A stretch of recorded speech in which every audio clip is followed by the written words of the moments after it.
So just so everyone gets a chance to ask questions, We gotta go fast. Exactly. There we go. I'll call people one by one. Always raise your looking hand and just try to ask one question, and fairly brief so they get a chance to answer. All right. So I'll open the floor. I'll go start with you. Go ahead. Hi. I'm Glenn. I'm from Screen Rant. So I know you guys just said don't put anything on the internet about Sonic in the panel, but would you all return if there was a Frontiers 2? And also, what would you like to see from your characters going forward in that take on the franchise? I think we all would say yes. Yeah, absolutely. Yeah. Glad to hear it. As voice actors, like, would you want to work again? Yes. Yes, please. Yes. Especially on something this is such a positive thing for all of us. I think it would be cool to see Sage become even more human. I'm sure she has lots of the world to explore and lots of friends of Sonic that she could meet. That would be really amazing. And seeing her develop would be really, really beautiful. I would love that. Yeah. Question? Guys, it's amazing to have all of you here. My question is to Colleen. Obviously, you've had the privilege of being a part of the film franchise. I guess I have to ask, how do you feel about the news that everyone has been losing their minds over, that not only do we have Mr. Keanu Reeves officially now as our Shadow, but we also officially have Jim coming back in some form or another? I was so excited to hear that Jim was coming back because I feel like that's one of those, he's got all of these iconic roles that he's had, and something about he puts on that Eggman skin, and it's just he does a really beautiful job with it. I think just to be part of it at all is I don't even know what to say. It still feels surreal. I still ask my husband, like, did that really happen? Like we did, the premiere and everything, and I look at the pictures and I'm like, it just seems like, I don't know, but I'm so grateful and honored to be part of it. It's a beautiful, beautiful thing, and I can't wait for y'all to see the third one. I got to read the whole script, so I know stuff, but I can't say anything. But I mean, specifically with Shadow joining that iteration of Sonic, particularly with Keanu's voice, can you talk about how excited you are for that? I can't. I'm so sorry. I'm not allowed to comment in any way, shape, or form on that. I was sent a very specific email. No, you're not allowed to tell people you love Keanu Reeves. I'm not allowed. I can't even. How do you spell that? I don't. Yeah. Sven, did you have a question? So hi, I'm Sven from the Sonic Stadium. Lots of Sonic fans really enjoyed your panel. I was live tweeting as you were going, and it was full of banter, and everybody loved it. I guess because you guys are here collectively as the Sonic Frontiers voice cast, figured I'd ask a question about Sonic Frontiers, right? Kind of makes sense. So I kind of wanted to get an understanding from your point of view as to your experience kind of voicing the characters and the direction that the characters kind of went in that game, because it was kind of a departure from previous Sonic games where it was all very fun and colourful, and this game was very kind of almost depressing in a kind of other side. Yeah, off-putting. Yeah. So there was a guy starting off a question in Sacramento. He's like, first of all, I know everybody thinks the new voices are really off-putting. And everybody, why did you decide? We're reclaiming that word. Who said this? He liked my shoes, though. There you go. Sorry. So to finish off the question, I mean, Roger, there's a famous now, I guess, video of you at another con talking about how deep you had to go with Sonic, right? Yeah.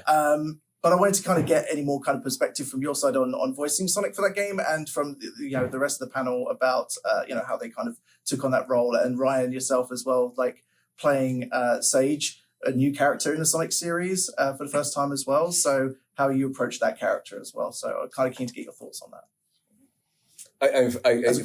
From the change from Sonic, it made perfectly good sense once I started reading the script and realizing, like, my default is to go old school, like back to 2010, and that sort of video about me talking about Jack Fletcher, our voiceover director on the project, about giving me the new direction kind of a thing, was taken very much out of context, and they made it seem like it was critical of that whole thing, but it really was just more like, oh, okay, so this is a more serious or depressing, sort of Sonic. But it was just there were more stakes. The stakes were much higher.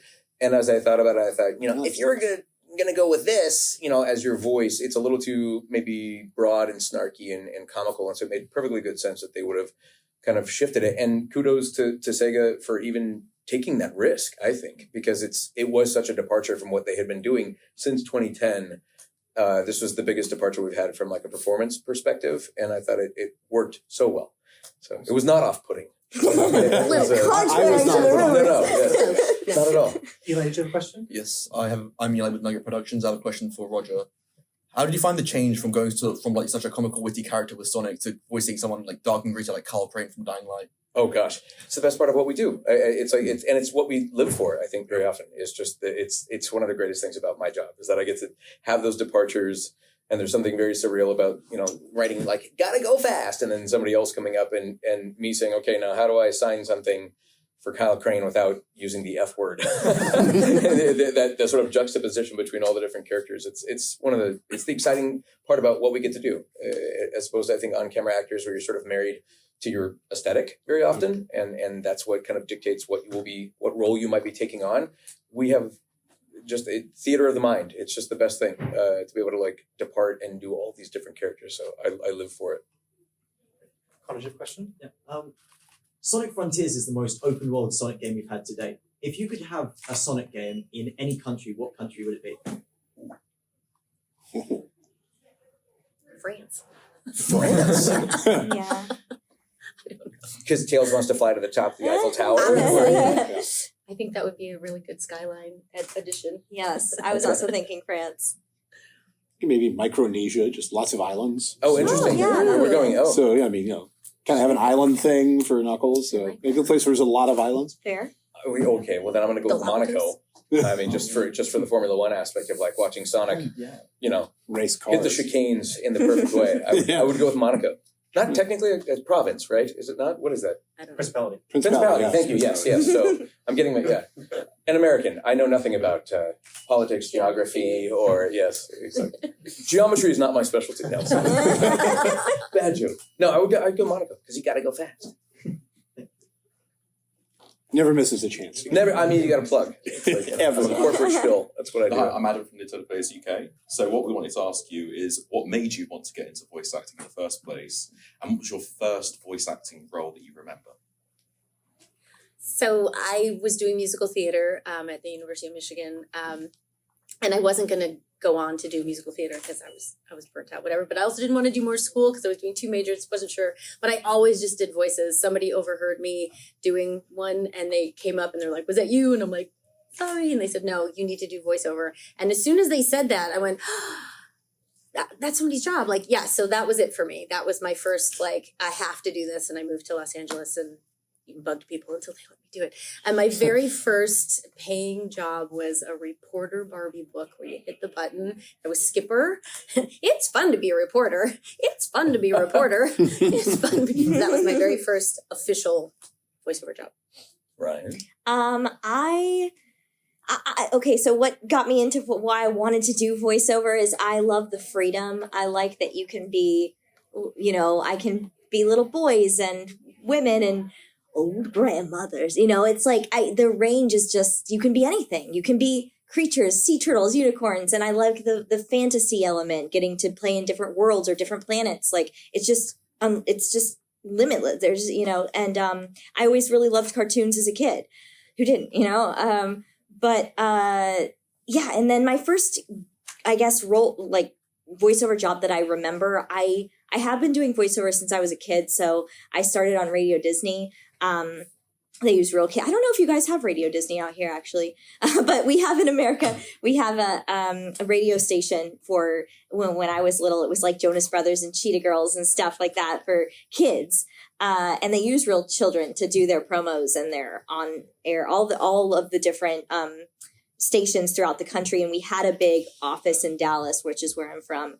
So I was doing Radio Disney, we're all ears. They have all these little tags and stuff that they use real kids for. And that's how I kind of started. And then it was just this long slog until I was able to get into animation. And that's always been the dream, is to do cartoons for me, which is cool because Sonic is a very cartoony franchise. Like in terms of video games, it's a pretty cartoony one, but not necessarily Frontiers or Sage. but yeah, that's kind of how it started for me. Very similar. I also was a child working for Radio Disney, and Were you really? no. I'm like, You're gonna have to clarify. I was on not. your every word. I was not. No, but I'd say a lot of the same answer. Honestly, just the freedom and always, grew up as a musician and an actor, and always had a good ear for accents and dialects and characters. Things like that. So it was a thing of like, the realization one day, this is a thing. I could do this, and one of the things I think if you talk to probably most voice actors, that you'll find a lot of us have a music background because it's a sonic art, no pun intended. But we're creating art with sound. So we talk in musical terms, we direct in musical terms, we get direction in musical terms. So that whole being able to sort of apply those two things together, those two different sort of creativities, but using a lot of the same skill set to create different things was really appealing. And, figured out, there's a thing. And so I just busted my butt for a lot of years and worked really hard. And here we are. You were singing too. I was the musical youth artist representing theater as a kid and all that stuff. But really and truly what happened is in my 20s, I was a stand-up comic and I was not, nobody was asking about my stand-up comedy. They kept saying like, you have a radio voice or something. Are you a DJ? And I was doing voices and characters and they were like, you should really look into that. And the industry kept saying that. It wasn't saying, you're such a great stand-up. We want to see what else you do. It was more like, you ever thought about something else? I went and did it. And then literally my first gig was I got $75 for doing a dialysis nurse training video. Literally for nurses who worked in dialysis, and it was a training video, and I did all these voices for this guy, and it was like I just had such fun doing it, and it paid, unlike stand-up comedy. And it was like, I think I'm gonna go do this, and ever since I've never looked back. Question? I think obviously one of the main ways that fans love to celebrate and enjoy this franchise is with an abundant amount of memes. I personally don't watch anything unless it's been approved by Knuckles. I'm curious if each of you have your favorite meme or kind of in-joke from Sonic that you particularly enjoy seeing out there in the wild. I can't get enough of the Keanu Reeves memes that are going on. Anything you want to say on that? Or I love icing you in this moment right now. Can't say anything. No, I actually have been purposely not looking for the memes because some of the memes I've seen involving Sonic are not safe for work. They're mean memes. Yes. No, I avoid memes as best I can. I think some of my experience with them is when fans come up and want you to reenact a meme, that's probably, then they'll have to show it to me sometimes. I have no idea what it is. So they'll say, the meme where Knuckles does, I'm like, yeah. Okay, and they show it to me. Okay, and sometimes it's never. Yeah, we're not going to do that one. Never let them show you. Other times it's like, okay, you know what, that one's fair enough. We can do that. Yeah, and I look at it and I go, I've had some pretty innocent ones, fortunately. So I'm not writing that. Right. There's one I could go to jail. There's one I like that's like, it's the meme where a parent is playing in the pool with their kid and then another kid's like, and it's like Eggman playing with Sage, but then the other kid that's being ignored and is drowning is either Cubot or Orbot or one of the other Eggman creations. So I like the ones that are favorite child Sage memes would be the genre. I will say Sonic. Sonic is one of the best things that's ever happened. And the fact that they literally licensed their own version of Sonic and had I own 3 of the shirts. So I was like, that's cool. That's neat that they finally went there. So I'll go with Sonic. That's a safe meme. Feels like. Probably have time for just one or two more questions. I had a random question, but it's kind of directed towards Roger and Colleen, mostly because it's a question about the role voice actors have between them and the kind of designers and the developers of the games that they're working with. And Roger, you've been pretty much the longest running voice of Sonic since I think the Alton Towers. That's wood. I don't think it's check out the console material. It's quite hollow. You're the longest running Sonic. Long may that continue. And Colleen, I think you were in the movies mostly because of your skill, but also the fans just really wanted you in the movie as well. Like there was just a pure passion behind that. So What's that like? with that, everybody loves you, Roger. Don't worry about it. But my point is like, you know, you've seen like the Super Mario Charles Martinet voice actor. Like he has not only become like a voice of a character, he's basically become just as much a stalwart of the character kind of brand and a voice for the brand and the franchise itself as the character, right? So how do you guys feel about that for yourselves, you know, as Sonic and Tails? You know, you're not just guys who do the voice of a character under direction. You know, I imagine you guys also have some kind of creative input in the projects you run and the projects you're involved in, and also in terms of the sort of brand safety and franchise sort of. Well, I don't run anything. I know, yeah, exactly. They call, I show we up. have very little. Well, I don't know why it took me so long to realize, but this will be year 10 for me because I started in 2014 and I was like, Nice. 10 years with this little guy. And it's just so exciting and really, it's just really surreal and just really, really cool. But as far as like my input, like I don't feel worthy. Like I don't feel qualified to contribute in that way, in like a content sort of way. I don't feel like I know enough, or I don't know. But That's that true, being though. said, I can agree with her. Like that, you know, that you should not. But that being said, like when we worked on Sonic Boom, and then again also with the movies, they were very open to improvisation, which was a beautiful thing. Like it's so nice, it's so freeing. Like you have comedy background. I did improv for a long time, and it's just so nice to be like, believe me, the writers are brilliant, and most of the, I mean, it's already great on the page. Like it's already, nothing needs to be touched. But when they allow you that freedom to just kind of work off of each other and do, you know, have fun with it, and some of it makes it in whatever thing, that's pretty cool. Yeah. It's not lost. I mean, like, the idea that like I've got this, like, you know, my fingers are crossed that I might be able to make it to like the 35th anniversary of the character. I think 2026 will be incredible, and obviously we still have projects that are coming out, and we're still working, and this is great. But it's just not lost on like how incredible to think that when people think of like gaming, there's like Mario, Sonic, Pac-Man. I mean, like it's like there's a small list that sort of becomes iconic, and to be a part of it. And I'm the 5th, 6th. There's 3 of us currently voicing. We've got Devin, we've got Ben.